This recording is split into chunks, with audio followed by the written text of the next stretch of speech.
आप सभी का स्वागत है हमारे चैनल मुफ्त शिक्षा, जो कि एक ई लर्निंग प्लेटफॉर्म है। और मैं आपका एजुकेटर रिंकू शाक्या, जो आपको 12th क्लास की इकोनॉमिक्स की प्रिपरेशन करवा रहा हूँ।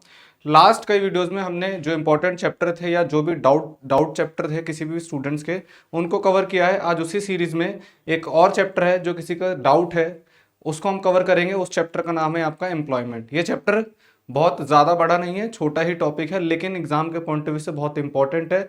और फ्यूचर में आपको इन चीज़ों के बारे में पता होना चाहिए, क्योंकि आप भी किसी न किसी फील्ड में वर्क करेंगे तो आपको एम्प्लॉयमेंट के बारे में पता होना चाहिए। या तो आप एम्प्लॉय बनेंगे या आप एम्प्लॉयर बनेंगे। तो एम्प्लॉय बने या एम्प्लॉयर बने, एम्प्लॉयमेंट के बारे में आपको पता होना चाहिए। ये वीडियो सिर्फ 12th क्लास के स्टूडेंट के नहीं, बल्कि जो बच्चे पढ़ रहे हैं, जो नहीं पढ़ रहे हैं, उन सभी के काम की वीडियो है।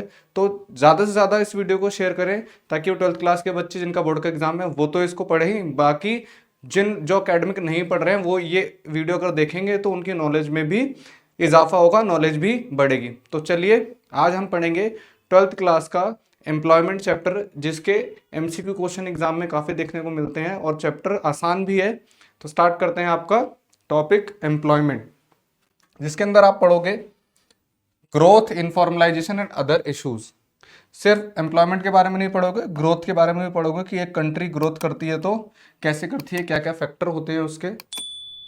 तो चलिए देखिए, ये जो वीडियो है ये आपकी वीडियो रहेगी एक रिवीजन वीडियो, जो कि जिसके अंदर शॉर्ट में आपको कम टाइम में ज़्यादा टॉपिक कवर करने की कोशिश की जाएगी। अगर आपको एम्प्लॉयमेंट की डीप एक्सप्लेनेशन वीडियो देखनी है तो आप डिस्क्रिप्शन में जाकर लिंक देख सकते हैं। उस लिंक पर क्लिक करेंगे तो आपको डिस्क्रिप्शन के अंदर जो इसकी डीप एक्सप्लेनेशन वीडियो है वो मिल जाएगी। और अगर आपको वहाँ भी नहीं मिल रही तो आप हमारे चैनल पे जो प्लेलिस्ट है, इकोनॉमिक की प्लेलिस्ट है, उसके अंदर जाएंगे तो वहाँ पे आपको एक आपकी प्रिपरेशन वीडियो जिसमें एमसीक्यू क्वेश्चन करवाए होंगे डीप में बिल्कुल एम्प्लॉयमेंट चैप्टर से, और एक वीडियो जिसमें सिर्फ कॉन्सेप्ट समझाए होंगे, दोनों ही आपको मिल जाएगी।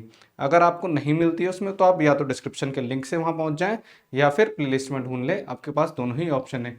या फिर आप सर्च बार में भी अगर आप टॉपिक लिखते हैं ग्रोथ एंड इनफॉर्मलाइजेशन या फिर एम्प्लॉयमेंट टॉपिक अगर लिखते हैं हमारे चैनल के सर्च बार में, तो आपको ऊपर ही दोनों तीनों वीडियो शो होगी, जिसमें से आप जो सबसे ओल्ड वीडियो होगी उसको ओपन करें और डीपली एक्सप्लेनेशन कॉन्सेप्ट्स को देख लें। उसके बाद आप रिवीजन वीडियो देखें तो आपकी प्रिपरेशन एकदम परफेक्ट हो जाएगी। तो चलिए स्टार्ट करते हैं हमारा आज का topic employment. What is employment? Employment अगर सिंपल भाषा में समझा जाए तो कोई भी काम करना आपका एम्प्लॉयमेंट होता है। लेकिन कोई भी काम करना, तो ऐसे तो हम घर में भी काम करते हैं, तो वह एम्प्लॉयमेंट हुआ क्या? नहीं। कोई भी काम जिसके बदले में आप अगर कुछ अर्न कर रहे हो, उसके बदले में अगर आपको कुछ रुपीज काइंड कोई भी चीज़ मिल रही है अगर बदले में, तो वो एम्प्लॉयमेंट कहलाता है। अगर आप सिर्फ वन साइडेड काम कर रहे हो, उसको बदले में आपको एक्सचेंज में कुछ नहीं मिल रहा है, तो वो एम्प्लॉयमेंट नहीं कहलाता है। जैसे कि अगर आप घर में काम करते हो अपने, तो उसके बदले में कुछ नहीं मिलता है, वो एम्प्लॉयमेंट नहीं कहलाता है।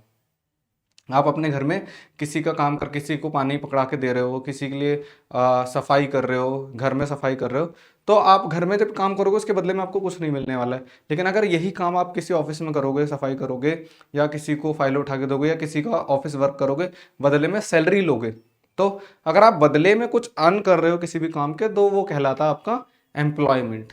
ये हो गया एकदम सिंपल डेफिनेशन। अब आपको जो डेफिनेशन लिखनी है एग्जाम में, जो सीबीएसई के अकॉर्डिंग है, वो देखिए क्या है। It refers to the occupations in which people work for others. इसके अंदर क्या होगा कि जो लोग हैं दूसरों के लिए काम करेंगे, एंड गेट रेम्यूनरेटेड इन रिटर्न। रेम्यूनरेटेड का मतलब जो मैंने जैसे सैलरी बोला, पैसे बोला, वेजेस, तो रेम्यूनरेटेड के अंदर आपका कुछ भी रिटर्न में जो आप ले रहे हो, चाहे सैलरी हो, चाहे पैसे हो, वेजेस हो, कुछ भी, वो आपका किसके अंदर आ जाएगा? रेम्यूनरेटेड के अंदर। तो आप जब दूसरे लोगों के लिए काम करते हो और बदले में कुछ लेते हो, तो वो क्या कहलाता है? ये प्रोसेस जो है, प्रोसेस कहलाता है आपका employment. Those who are employed by others are known as employees. और जो लोग दूसरों के द्वारा काम पर रखे जाते हैं वो लोग एम्प्लॉयज कहलाते हैं। Get their income in the form of wages और salary as per their service and agreement. और दूसरों के द्वारा काम पर रखे गए लोगों को जो उनके एग्रीमेंट के हिसाब से बदले में सैलरी, वेजेस जो मिलते हैं वो क्या होता है, सब सर्विस एग्रीमेंट में लिखे होते हैं। तो एम्प्लॉयमेंट एक पूरा प्रोसेस है कि आप गए, किसी कंपनी ने आपको रखा, बदले में आपसे एक एग्रीमेंट साइन कराया कि आप इतने दिन काम करते हो, ये काम करते हो, तो आपको पर डे का ये मिलेगा, ये मंथली का ये मिलेगा। तो एक एग्रीमेंट है पूरा, इसके अंदर सब कुछ लिखा जाता है। तो ये पूरा प्रोसेस कहलाता है आपका एम्प्लॉयमेंट। तो सीधी सी बात है, अब जब आप किसी के अंडर काम करते हो, बदले में कुछ पेड करता है वो अगर आपको, तो आप उसके एम्प्लॉय हो। और जो ये प्रोसेस है काम करने का, ये क्या है आपका एम्प्लॉयमेंट। ठीक है, नेक्स्ट देखो, employment, growth, infrastructure, other issues के अंदर जो पॉइंट है जो आपको याद रखने हैं, पॉइंट टू बी रिमेंबर, क्या क्या पॉइंट जो आपको याद रखने हैं। पहला point, work plays an important role in our life as individual and in social life. जो वर्क प्लेस यानी जहाँ पे आप काम करते हो, वो बहुत ही इंपॉर्टेंट रोल प्ले करता है, क्योंकि आप जब अच्छे साफ सुथरे माहौल में काम करोगे तो आप अच्छा प्रोडक्टिव कर पाओगे। वहीं अगर अगर आप माहौल ख़राब है, गंदी जगह में काम कर रहे हो, तो उससे ना ही आपकी मेंटल हेल्थ खराब होगी, बल्कि आपकी फिजिकल हेल्थ पे भी इम्पैक्ट पड़ेगा। तो इसलिए जो आपका वर्क प्लेस है वो बहुत ज़्यादा इंपॉर्टेंट रोल प्ले करता है, ठीक है ना। और work play as an important, और वर्क तो इंपॉर्टेंट रोल प्ले करता है। अगर आप वर्क करोगे तब तो रिटर्न में कुछ मिलेगा, वरना तो रिटर्न में कुछ भी नहीं मिलेगा। A worker is an individual who is involved in some economic activity to earn living। अब बोला वर्कर कौन है, वर्कर एक ऐसा इंडिविजुअल है जो किसी भी इकोनॉमिक एक्टिविटी में पार्टिसिपेट कर रहा है। अब इकोनॉमिक एक्टिविटी क्या होती है, इकोनॉमिक एक्टिविटी ऐसी होती है जिसकी वजह से कुछ प्रोडक्शन हो रहा हो, या जिसके वजह से आप बदले में कुछ अर्न कर रहे हो। इकोनॉमिक वर्ड जहाँ पे आता है तो आप ये सीधा सीधा मतलब समझे कि इसके बदले में पैसा मिल रहा होगा। ठीक है, आप ऐसा काम कर रहे हैं जिसके बदले में पैसा मिलेगा, तो वो आपके लिए इकोनॉमिक एक्टिविटी होगी। अगर पैसा नहीं मिल रहा है तो वो आपकी इकोनॉमिक एक्टिविटी नहीं है। तो वर्कर क्या है, वो कोई एक ऐसा इंडिविजुअल है जो इन्वॉल्व है some economic activity to earn living. और वो इकोनॉमिक एक्टिविटी क्यों कर रहा है, अपनी जीविका कमाने के लिए, लिविंग कमाने के लिए। इकोनॉमी एक्टिविटी क्या है, it refer to all activity which are undertaken to produce goods and service for generation of income. बोलता है कि इकोनॉमिक एक्टिविटी के अंदर वो सारी एक्टिविटी आती हैं जिसकी वजह से गुड्स या सर्विस प्रोड्यूस हो रहे हो और बदले में अर्निंग यानी इनकम जनरेट हो रही हो। अगर गुड्स और सर्विस में वो काम कर रहा है लेकिन उसको इनकम नहीं मिल रही, तो वो उसके लिए इकोनॉमिक एक्टिविटी नहीं है। अगर वो किसी भी गुड्स और सर्विस के प्रोडक्शन की एक्टिविटी में काम कर रहा है और बदले में इनकम मिल रही है उसे, तभी बोलेंगे कि वो इकोनॉमिक एक्टिविटी है। अगर ये बोला जाए कि participating in production activity called economic activity, ये इनकम्प्लीट होगी। Participation in production activity to get income, इसका मतलब ये होगी आपकी इकोनॉमिक एक्टिविटी। तो प्रोडक्शन एक्टिविटी में आप पार्टिसिपेट कर रहे हो और अर्न कर रहे हो इनकम, तो आपकी कहलाएगी इकोनॉमिक एक्टिविटी। लेबर फोर्स क्या है, all persons who are working and those who are not working but able to work and willing to work at the existing wage rate constitute labor force। अब देखो तीन चीजें बोलेंगे इसने, who are working जो काम कर रहे हैं, those who are not working जो काम नहीं कर रहे but able to work लेकिन काम कर सकते हैं, and willing to work at existing wage rate, और जो मार्केट में रेट चल रहा है उनका लेबर का, उस रेट पे काम करना चाहते भी हैं। तो ये अगर इन तीनों तरीके के लोगों को मिलाया जाए तो वो कहलाएगी लेबर फोर्स। क्या कहलाएगी, लेबर फोर्स। नेक्स्ट देखो, अब वर्क फोर्स क्या है। अब लेबर फोर्स में तो सारे आ गए, जो काम कर रहे हैं वो भी आ गए, जो काम नहीं कर रहे हैं लेकिन करना चाहते हैं वो भी आ गए, जो काम एग्जिस्टिंग रेट पे करना चाहते हैं वो भी आ गए। अब वर्कफोर्स क्या, the number of person who are actually employed at the particular time are known as workforce. अब जो एक्चुअल में काम कर रहे हैं वो वर्कफोर्स है आपके, जो एक्चुअल में काम कर रहे हैं। तो लेबर फोर्स के अंदर तो वो भी थे जो काम कर रहे हैं और जो काम करना चाहते हैं एग्जिस्टिंग रेट पे, दोनों थे। लेकिन इनका मतलब क्या था, जिन्हें काम नहीं मिल रहा था वो अलग लोग। तो अब इसके अंदर क्या है, जो काम कर रहे हैं वही होंगे वर्कफोर्स, जो काम करना चाहते हैं लेकिन काम नहीं मिल रहा वो इसके अंदर इंक्लूड नहीं है। यानी कि जो एक्चुअली में एक्टिव हैं, किसमें, एज ए एम्प्लॉयज जो एक्टिव है वो है आपके workforce. Includes all those person who are actually engaged in productive activity, जो एक्चुअल में प्रोडक्शन एक्टिविटी में पार्टिसिपेट कर रहे हैं वो आपके वर्कफोर्स कहलाएंगे।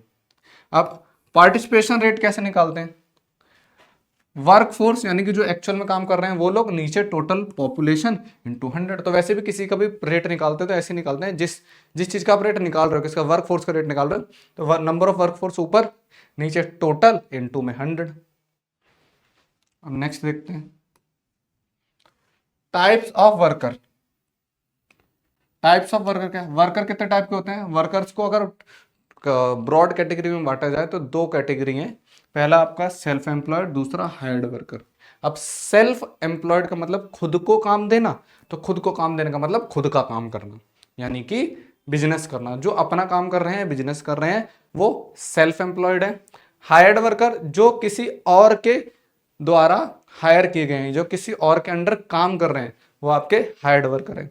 अब जो अपना खुद का काम कर रहे हैं, इसके कोई और टाइप नहीं होते वर्कर के, ये एक ही टाइप के वर्कर होते हैं, ओन बिजनेस। लेकिन जो हायर्ड वर्कर होते हैं, इसमें हायर्ड वर्कर के अंदर दो टाइप के वर्कर आते हैं, एक आपका रेगुलर वर्कर, दूसरा आपका कैजुअल वर्कर। अब रेगुलर वर्कर का मतलब डेली काम करने वाले, यानी कि जिन्हें परमानेंटली रख लिया गया है, वो हो गया आपके रेगुलर वर्कर। और जो कैजुअल वर्कर, यानी कि जो इनकी जॉब परमानेंट नहीं है, इनको कैजुअली रखा गया है, पर डे बेसिस पर रखा गया है, जिनको वो गए आपके कैजुअल वर्कर। चलो नेक्स्ट देखते हैं इनको ब्रीफ में। अब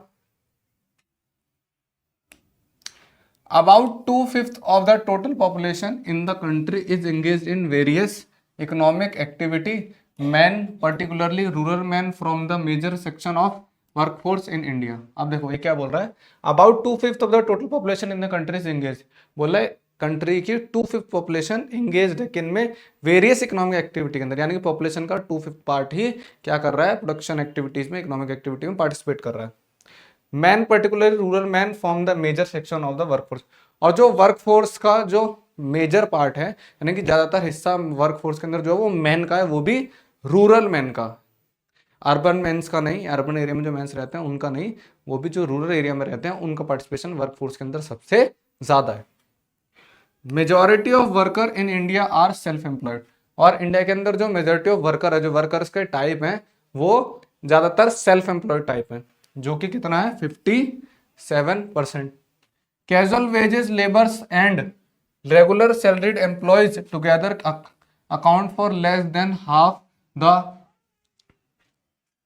प्रोपोर्शन ऑफ इंडियाज वर्कफोर्स। अब बोल रहा है कि जो आपके कैजुअल वेजेस वर्कर हैं, यानी कि जो परमानेंट नहीं होते, और रेगुलर सैलरीड वर्कर जो परमानेंट होते हैं, together account for less than half. दोनों को मिला दी जाए तब भी आधे से कम है, क्योंकि जो आपके सेल्फ एम्प्लॉयड वर्कर हैं वही 57% है, तो आधे से ज्यादा तो यही है, तो इसका मतलब जो बाकी बच्चे वो क्या हुआ? आधे से कम हुए। About 60% of India's workforce depend on agriculture. India के जो 60% वर्कफोर्स है वो एग्रीकल्चर पे डिपेंड है। ऐसा क्यों है? क्योंकि इंडिया की जो पॉपुलेशन है, अब भी ज्यादातर पॉपुलेशन एग्रीकल्चर एरिया में ही रहती है। इंडिया का जो ज्यादातर हिस्सा है वो अभी भी रूरल एरिया है। तो जो रूरल एरिया में जब पॉपुलेशन ज्यादा रहेगी तो वो डिपेंड भी किस पे हो करेगी? एग्रीकल्चर सेक्टर पे ही। ठीक है, agriculture and other allied activities as the major source of livelihood. और जब पॉपुलेशन भी ज्यादा है आपकी रूरल एरिया में रहती है, तो ज्यादातर जो वर्कफोर्स है वो डिपेंड भी किस पे रहेगी? आपकी एग्रीकल्चर एक्टिविटी पर। ठीक है, किसके लिए? अपनी लाइवलीहुड कमाने के लिए। नेक्स्ट देखो, नेक्स्ट है आपका जॉबलेस ग्रोथ क्या होती है। हमें देखना है जॉबलेस ग्रोथ। ग्रोथ तो है लेकिन जॉबलेस, तो इसका मतलब क्या हुआ कि कंट्री, कोई भी एक कंट्री है वो ग्रो कर रही है लेकिन वहां पे जॉब अपॉर्चुनिटीज क्रिएट नहीं हो रही है। तो ये कैसी ग्रोथ है? ऐसी ग्रोथ का तो कोई फायदा ही नहीं हुआ। इसका मतलब क्या होगा? वहां महंगाई बढ़ रही होगी क्योंकि इनकम बढ़ रही होगी गवर्नमेंट की, लेकिन वहां जॉब क्रिएट नहीं हो रही होंगी। ऐसा होता है ना कि बहुत सारी ऐसी कंट्री होती हैं जिनकी इकोनॉमी टॉप की होती है, लेकिन वहां सबसे ज्यादा पुअर पीपल होते हैं, यानी सबसे ज्यादा गरीब होते हैं। तो ऐसी ग्रोथ का कोई फायदा नहीं है जहां पे लोग सबसे ज्यादा गरीब हैं लेकिन इकोनॉमी उनकी टॉप पे आ रही है। यूएस जैसी कंट्री जिसकी इकोनॉमी बहुत स्ट्रांग इकोनॉमी है, वहां पे भी पुअर पीपल, बेगर्स हैं, तो इसका मतलब वो कंट्री भी अभी पूरी तरीके से डेवलप्ड नहीं है। किसी भी कंट्री को पूरी तरीके से डेवलप्ड जब भी कहा जा सकता है जब वहां पर पुअर पीपल और बेगर्स ना हो। अगर बेगर्स हैं, पुअर पीपल्स हैं, इसका मतलब वो इकोनॉमी अभी भी फुल्ली डेवलप्ड नहीं है। अब देखो जॉबलेस ग्रोथ की definition, it is defined as a situation where GDP grows faster than the employment opportunity. बोला जीडीपी ग्रो करेगी लेकिन फास्ट तरीके से ग्रो करेगी as compare to opportunities of employment, यानी कि जो जॉब्स की अपॉर्चुनिटीज है वो कम ग्रो हो रही है लेकिन जीडीपी ज्यादा ग्रो हो रही है, तो इसे बोलेंगे जॉबलेस ग्रोथ रिजल्टिंग अनएम्प्लॉयमेंट, और इसका रिजल्ट क्या निकल के आएगा? अनएम्प्लॉयमेंट। दूसरा कैजुअलाइजेशन ऑफ एम्प्लॉयमेंट। कैजुअलाइजेशन का मतलब क्या है? कैजुअल वर्कर किन्हें कहा जाता है? जो इरेगुलर वर्कर होते हैं, जो परमानेंट वर्कर नहीं होते। तो यानी कि जब रेगुलर वर्कर्स को शिफ्ट कर दिया जाएगा इरेगुलर वर्कर्स में, यानी कि परमानेंट वर्कर कौन से वर्कर बन जाएंगे? कैजुअल वर्कर बनना शुरू करेंगे, तो उस प्रोसेस को कहा जाएगा आपका कैजुअलाइजेशन ऑफ एम्प्लॉयमेंट। जैसे ज़्यादातर कंपनियां जो पहले सरकारी कंपनी थी तो उनमें जो बंदे काम कर रहे थे परमानेंट थे, अगर वो कंपनियां ही प्राइवेट हो गई तो उनमें जो लोग काम कर रहे हैं उनकी जॉब भी परमानेंट नहीं रह जाएगी। Casualization refers to the situation when the percentage of casually hired workers in the total workforce tends to rise over time। बोला कैजुअलाइजेशन हम उस सिचुएशन को कहेंगे जिसकी सिचुएशन के अंदर जो percentage of casual hired worker है वो बढ़ना शुरू हो जाए। जो कैजुअल हायर्ड वर्कर है उनका परसेंटेज बढ़ना शुरू हो जाए किसके अंदर? टोटल वर्कफोर्स में। क्योंकि वर्कफोर्स के अंदर दो ही तरीके के वर्कर होते हैं, या तो कैजुअल वर्कर या फिर आपके सेल्फ एम्प्लॉयड वर्कर। अब सेल्फ एम्प्लॉयड वर्कर के नंबर नहीं बढ़ रहे लेकिन कैजुअल वर्कर के नंबर्स बढ़ रहे हैं, तो इसे बोलेंगे कैजुअलाइजेशन ऑफ वर्कफोर्स। ठीक है। इनफॉर्मलाइजेशन क्या है? Informalisation refers to the situation where people tend to find employment move in informal sector of the economy and less informal sector of the economy. अब देखो फॉर्मल और इनफॉर्मल सेक्टर क्या होते हैं? फॉर्मल सेक्टर गवर्नमेंट सेक्टर को कहा जाता है और इनफॉर्मल सेक्टर आपका प्राइवेट सेक्टर को कहा जाता है। तो जब आपका प्राइवेट सेक्टर के अंदर एम्प्लॉयमेंट या वर्कफोर्स बढ़ने लग जाए, यानी कि ज़्यादा से ज़्यादा वर्कफोर्स एम्प्लॉयमेंट और इनफॉर्मल सेक्टर में काम करना शुरू कर दे, तो इसे बोला जाएगा इनफॉर्मलाइजेशन ऑफ वर्कफोर्स, है ना। क्योंकि जो नंबर ऑफ वर्कर है वो कौन से सेक्टर में बढ़ रहे हैं? वो बढ़ रहे हैं आपके इनफॉर्मल सेक्टर के अंदर।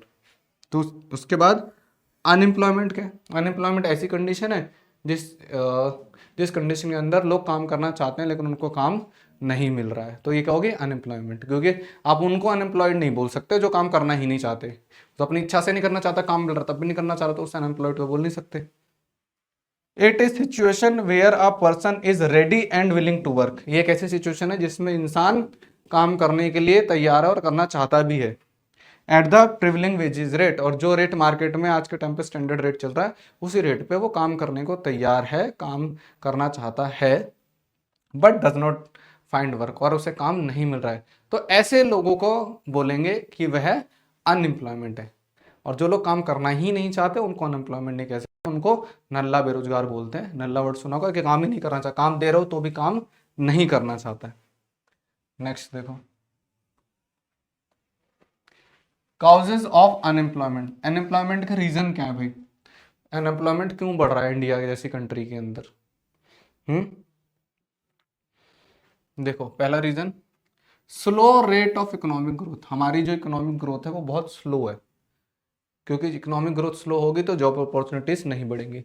जब ग्रोथ होती है इनकम जनरेट होती है, इनकम जनरेट होती है तो इन्वेस्टमेंट बढ़ती है, क्योंकि इनकम से ही सेविंग होगी और सेविंग से इन्वेस्टमेंट होगी।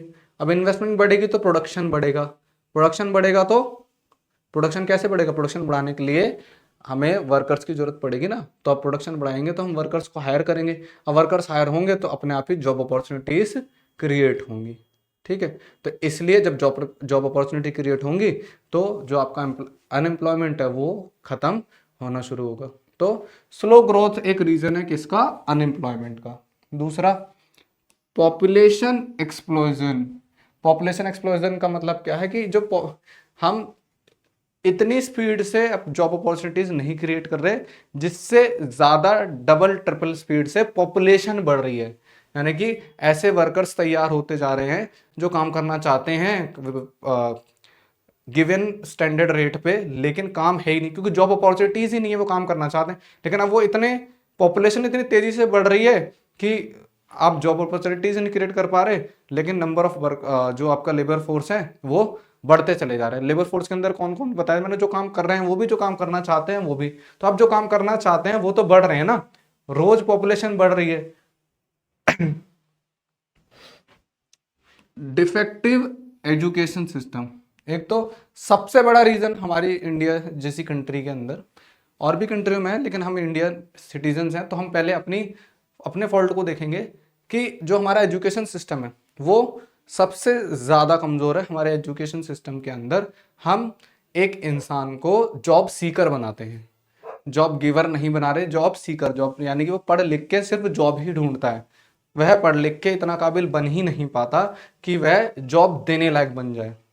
हमारा जो एजुकेशन सिस्टम है फर्स्ट क्लास से लेके कॉलेज तक भी ऐसी एजुकेशन दी जाती है जो सिर्फ थ्योरेटिकल नॉलेज है, बुक को रटो, कॉपियों को काला करो, और जब वह ग्रेजुएट होता है तो वो जॉब ढूंढना शुरू करता है। वो ग्रेजुएट होने के बाद एक पर्सन इतना टैलेंटेड या इतना स्किलफुल नहीं होता कि वो जॉब देने लायक बन जाए। कोई भी ऐसी अपॉर्चुनिटीज या प्रोग्राम नहीं सिखाए जाते कि वो आने वाले टाइम में जॉब गिवर बने, वो जॉब सीकर बनता। तो ये सबसे बड़ा फॉल्ट है हमारी एजुकेशन सिस्टम का। और भी अदर कंट्रीज है, जापान जैसी कंट्री में बच्चों को स्कूल टाइम से ही स्किल्ड बना दिया जाता है कि वो आने वाले टाइम में या तो खुद का कोई टैलेंट होता है उनके पास, काम उस टैलेंट के थ्रू वो इनकम जनरेट कर लेते हैं, या फिर वो इतना डेवलप्ड हो जाते हैं कि वो अपना कुछ ना कुछ बिजनेस कर लेते हैं। वो जॉब सीकर नहीं बनते, they try to be job giver. Next देखो, अंडर डेवलप्ड एग्रीकल्चर। और हमारे इंडिया जैसी कंट्री जहाँ पे रूरल एरिया बहुत ज़्यादा है, लेकिन रूरल एरिया में जो एक्टिविटी वो कौन सी एक्टिविटी होती है, एग्रीकल्चर, वो अभी भी अंडर डेवलप्ड है। क्यों? क्योंकि इन्वेस्टमेंट नाम की कोई चीज़ नहीं है हमारे यहाँ।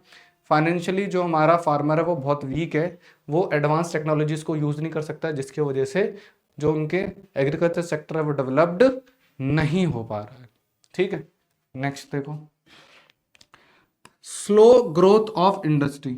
इंडस्ट्री की ग्रोथ भी स्लो हो रही है। अब इंडस्ट्री ग्रोथ भी स्लो होने का एक ही रीजन है कि इंडस्ट्री को इन्वेस्टमेंट की ज़्यादा ज़रूरत होती है, जो इन्वेस्टमेंट इंडिया जैसी कंट्री में जो प्रोड्यूसर्स हैं उनको नहीं मिल रही है, जो बिजनेस ओनर्स हैं उनको इन्वेस्टमेंट के नाम पे गवर्नमेंट से कोई सपोर्ट नहीं मिल रहा है। और इतने रूल्स रेगुलेशंस हैं, नॉर्म्स हैं कि बाहर से जो फॉरेन इन्वेस्टमेंट भी होती है वो भी इन रूल्स रेगुलेशन की वजह से ज़्यादा अपॉर्चुनिटीज़ नहीं आ रही है। तो जो आपका इंडस्ट्री सेक्टर है वो भी डेवलप नहीं हो पा रहा है, जस्ट बिकॉज ऑफ कि यहाँ पे इन्वेस्टमेंट इतनी नहीं होती है। अब जब इंडस्ट्री ही डेवलप नहीं होगी तो जॉब अपॉर्चुनिटीज कैसे क्रिएट होगी? अब जॉब अपॉर्चुनिटीज नहीं क्रिएट होगी तो क्या बढ़ेगा? अनएम्प्लॉयमेंट बढ़ेगा। Decline of cottage and small industry. अब कॉटेज एंड स्मॉल इंडस्ट्री का डिक्लाइन तो ब्रिटिश के टाइम से ही शुरू हो गया था। जब ब्रिटिश इंडिया के अंदर आए थे तो उन्होंने क्या किया था, जो इंडिया जैसी कंट्री में घरों के अंदर छोटे छोटे जो काम या कारखाने हो गए, छोटे छोटे कपड़े बुनने के काम हो गए, ठीक है, टोकरियां बनाने के, ऐसे बहुत सारे काम होते थे जो घरों में होते थे, जो एक स्मॉल बिजनेस के नाम से जाने जाते थे। वह काम अंग्रेजों ने आके सबसे पहले बंद करा दिया, क्योंकि उन्होंने फोर्सफुली लोगों से कहा कि आपको इंडिगो की फसल को ग्रो करना होगा। तो लोगों को अपने सारे काम छोड़ के इंडिगो की फसल को ग्रो करना पड़ता था। या फिर जो चीज़ें वो बनाते थे, जैसे कपड़ा बनाते थे, सिल्क बनाते थे, इनके बदले में क्या किया अंग्रेजों ने, उन्होंने यहाँ से इंडिया से कच्चा माल लिया और अपनी कंट्री में भेज के ब्रिटेन भेज के उसको मशीनों से तैयार करा के यहाँ पे वापस इंडियन मार्केट में सेल करने के लिए ले आया, जो कि बहुत सस्ता पड़ता था एज कम्पेयर टू जो हाथों से प्रोडक्ट बनाते थे इंडियंस। तो जब इंडियंस के प्रोडक्ट महंगे पड़ते थे उनके प्रोडक्ट के आगे, तो वैसे ही धीरे धीरे इंडियन की जो मार्केट है, हाथों से बनाई गई चीज़ों की मार्केट, वो खत्म होना शुरू हो गई। तो जो हमारे स्मॉल कॉटेज इंडस्ट्रीज थी ये सारी ब्रिटिश के टाइम से धीरे धीरे खत्म हो गई, जिसकी वजह से जो एम्प्लॉयमेंट था जनरेट होता था वो भी धीरे धीरे खत्म हो गया और अनएम्प्लॉयमेंट बढ़ना शुरू हुआ। Inadequate employment planning. और इंडिया जैसी कंट्री में अब भी जो गवर्नमेंट जो बजट तैयार करती है तो उसके में जो एम्प्लॉयमेंट क्रिएट करने की जो प्लानिंग है वो अभी भी एग्जैक्ट परफेक्ट प्लानिंग नहीं होती है, एकदम इनएडुकेट प्लानिंग होती है किसकी? एम्प्लॉयमेंट क्रिएट करने की। इसलिए भी जो अनएम्प्लॉयमेंट है वो बढ़ता जा रहा है। लो कैपिटल फॉर्मेशन। और इंडिया जैसी कंट्री के अंदर कैपिटल फॉर्मेशन बहुत ही लो है, इसलिए जो है एम्प्लॉयमेंट क्रिएट नहीं हो रहा है। ठीक है, नेक्स्ट देखो, remedial measures of unemployment. Remedial measures क्या हो सकते हैं कि हम इसको कैसे सुधार सकते हैं? पहला, जो जो चीज वहां कमी थी ना उन्हीं को सुधारना है। Acceleration growth rate of GDP. GDP की ग्रोथ को में एक एक्सेलरेशन देना होगा, यानी कि एक स्पीड देनी होगी ताकि ग्रोथ जो जीडीपी है तेजी से ग्रो करे और जॉब अपॉर्चुनिटीज क्रिएट हो। Control of population growth, population को तो कंट्रोल करना ही पड़ेगा। पॉपुलेशन ही एक सबसे बड़ा रीजन है जिसकी वजह से अनएम्प्लॉयमेंट बढ़ रहा है, क्योंकि हम अगर हम आज 1000 जॉब अपॉर्चुनिटीज क्रिएट करते हैं तो अगले ही दिन 10,000 पॉपुलेशन बढ़ जाती है किसकी, अनएम्प्लॉयमेंट लोगों की। तो हम 1000 लोगों को जॉब दे रहे हैं, इतने में 10,000 और खड़े हुए।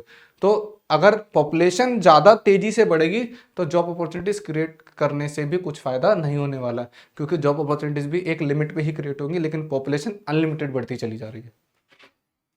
Development of agriculture sector, agriculture sector की डेवलपमेंट करनी होगी ताकि ज़्यादा से ज़्यादा जॉब अपॉर्चुनिटीज़ क्रिएट हो एग्रीकल्चर सेक्टर में, क्योंकि ज़्यादा से ज़्यादा पॉपुलेशन का जो पार्ट है वो कहाँ रहता है, एग्रीकल्चर सेक्टर में रहता है। Development of small scale enterprises, और स्मॉल स्केल एंटरप्राइजेस को डेवलप करना होगा ताकि लोग जॉब सीकर ना बनकर जॉब गिवर बने या खुद ओन बिजनेस के ओनर बने, खुद से काम करना शुरू करें। एनकरेजमेंट इन इंफ्रास्ट्रक्चर, और जो हमारे इंडस्ट्री सेक्टर है उसके लिए इंफ्रास्ट्रक्चर को हमें डेवलप करना होगा ताकि इंडस्ट्री सेक्टर में जॉब जो है क्रिएट हो सके। स्पेशल एम्प्लॉयमेंट प्रोग्राम, और स्पेशल एम्प्लॉयमेंट प्रोग्राम चलाने होंगे जिससे लोग अवेयर हों और जान सके कि उन्हें क्या काम करना चाहिए, क्या काम नहीं करना चाहिए, और कैसे वो खुद अपॉर्चुनिटीज क्रिएट कर सकते हैं। रैपिड इंडस्ट्रियलाइजेशन, और इंडस्ट्रियलाइजेशन को बढ़ाना होगा, यानी कि इंडस्ट्री सेक्टर की ग्रोथ को हमें स्पीड देनी होगी। Last, special programme to fight poverty and unemployment, जो गवर्नमेंट ने अभी तक स्पेशल प्रोग्राम चलाए थे किसके अगेंस्ट, या तो अनएम्प्लॉयमेंट के अगेंस्ट या फिर पॉवर्टी के अगेंस्ट। वो क्या थे, Mahatma Gandhi national rural employment guarantee act, मनरेगा। इसके अंदर क्या किया था कि लोगों को गारंटी दी गई थी कि साल के 365 दिन में से आपको 100 दिन का काम गवर्नमेंट खुद देगी, अगर गवर्नमेंट नहीं दे पाती है तो उसके बदले में वो आपको मुआवजा देगी। ये प्रोग्राम था मनरेगा।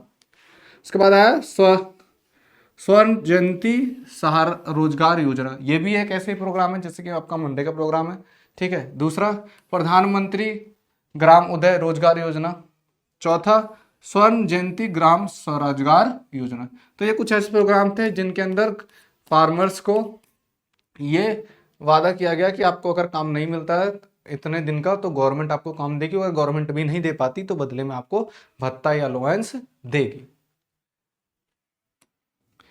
तो चलिए, आज की रिवीजन वीडियो एम्प्लॉयमेंट के ऊपर यहीं खत्म होती है। अगर आपको कोई भी चैप्टर, कोई भी टॉपिक ब्रीफ में समझना है तो आप डिस्क्रिप्शन के अंदर एम्प्लॉयमेंट वीडियो की जो कॉन्सेप्चुअल वीडियो है एम्प्लॉयमेंट चैप्टर की वो दे रखी होगी, उस लिंक पर जाकर पहले आप क्या कर सकते हैं, डीपली कॉन्सेप्चुअल वीडियो देख सकते हैं, और एंड बाद में क्विक जो आपको रिविजन चाहिए वो इस वीडियो के थ्रू कर सकते हैं। और अगर आप हमसे कनेक्ट होना चाहते हैं हमारे किसी भी अदर सोशल मीडिया प्लेटफॉर्म, तो हम अवेलेबल है फेसबुक पर, ट्विटर पर, इंस्टाग्राम, यूट्यूब, टेलीग्राम, लिंक्डइन, और हम व्हाट्सएप पे भी अवेलेबल हैं। आप सर्च कर सकते हैं हमारा डोमेन नेम MUFTDOTSHIKSHA मुफ्त.शिक्षा, और आप हमसे कनेक्ट हो सकते हैं। और अगर आपकी कोई भी क्वेरी है तो आप हमारी जो वेबसाइट है www.muft.shiksha उस पर जाकर आस्क माय क्वेश्चन कॉलम के अंदर आपकी किसी भी तरीके की क्वेरी को आप पूछ सकते हैं। मैं आपका एजुकेटर रिंकू शाक्या मिलूंगा आपसे नेक्स्ट रिवीजन वीडियो में। Till then take care, bye bye. हंसते रहिए, मुस्कुराते रहिए, और टाइम ज़्यादा नहीं है, अपने बोर्ड के एग्जाम की तैयारी करते रहिए।